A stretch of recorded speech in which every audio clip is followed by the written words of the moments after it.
More than 25 years after the discovery of HIV, there is still no cure for AIDS. HIV was considered a death sentence. Your average life expectancy was no more than 10 years from the time of diagnosis.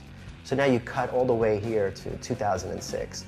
You're looking at revolutionary drugs that are one pill once a day. I mean, the thought of that 25 years ago would have been unheard of. And another 4 at night. Well, initially, people went on very elaborate drug regimens, and they used to actually call them cocktails. 16, 18 pills a day with major side effects. Constant headaches, not sleeping, diarrhea. Within the last 5 years, we've seen the birth of protease inhibitors, so that now if you give someone a diagnosis of HIV, it's not so much a death sentence anymore.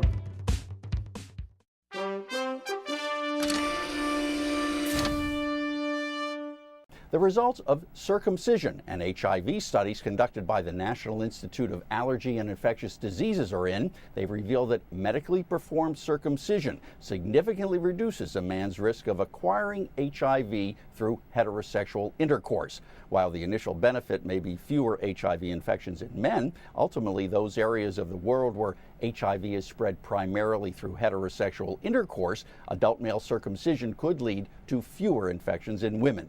Joining us to shed some light on these findings is Dr. Frank Spinelli, the clinical director of HIV medicine at the Cabrini Medical Center here in New York. Thanks for being here, Dr. Spinelli. Thanks for having me.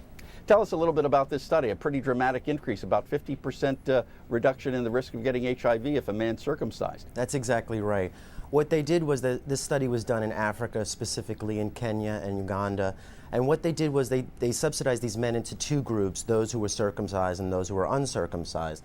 However, the NIH had to stop in and actually stop the study because actually it was deemed unethical to not offer circumcision in these men who wanted it because the prevention risk was less than 50%. People were halving the amount of HIV they were contracting. So it was significantly dropped, and they couldn't go on with this study. But the news about it was very important. What we came out of it was that if you were circumcised, you had 50% less chance of getting HIV.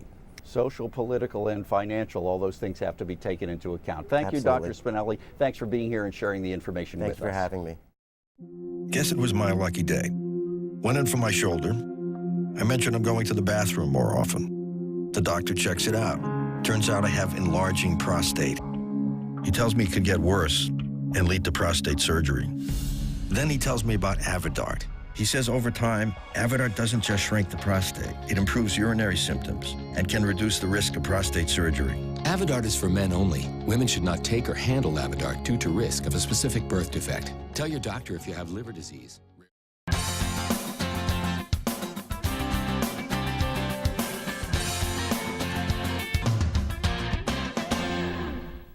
Welcome to Healthy Life. I'm Dr. Timothy Johnson. We start this morning with a roundup on the latest AIDS information. Our guest is Dr. Frank Spinelli, who is Clinical Director of HIV Medicine at the Cabrini Medical Center here in New York City. Welcome, Dr. Spinelli.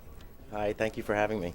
So let's talk about the big AIDS conference in Toronto this week. What are the headlines coming out of that particular conference? Well, I think certainly, because it is the 25-year anniversary of HIV, it's a big time for this conference. And I think one of the things that they're talking about mainly is the theme, which is a time to deliver.